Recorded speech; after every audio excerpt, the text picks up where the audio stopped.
I think the study of religion is what I would call exploration of religion, because, you know, when you study it at the university, you may carry on your explorations well beyond university or college. But the exploration of religion is important even for people who are much more interested primarily in technical subjects or business subjects and so on. Why is that?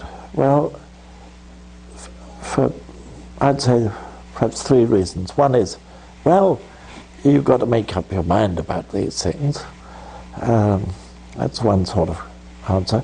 Another, more important in a way, is that you have to,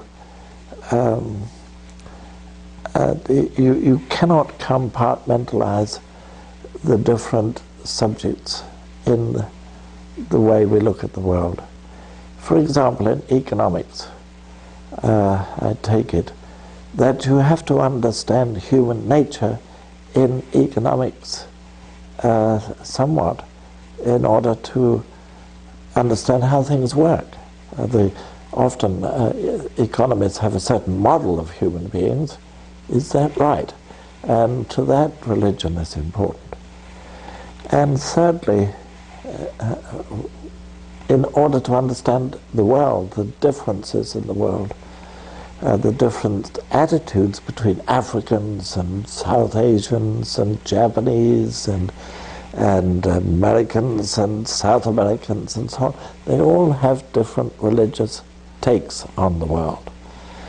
They may overlap a great deal. Many Africans are Christians, for example, or Muslims, but nevertheless there's an African take on the world, and to understand that is important. And let me just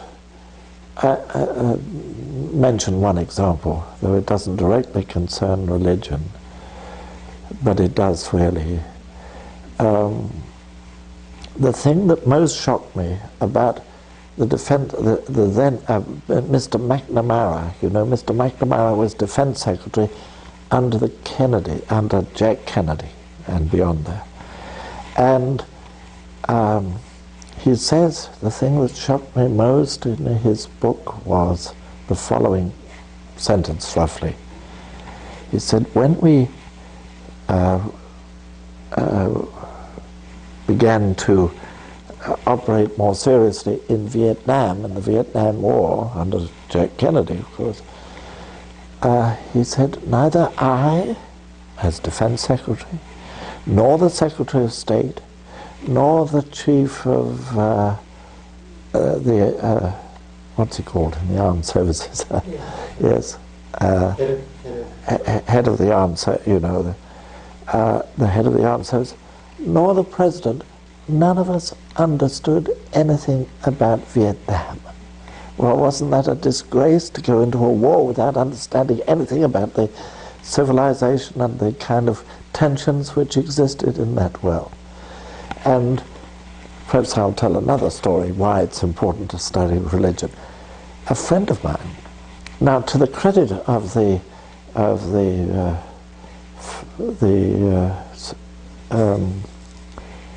Secretary of State's office, to their credit, later on they appointed in Vietnam an expert, a friend of mine, on Buddhism. He was an expert on Buddhism who was to advise them about Buddhism. Very enlightened of them. Anyway, this friend of mine was giving a dinner to some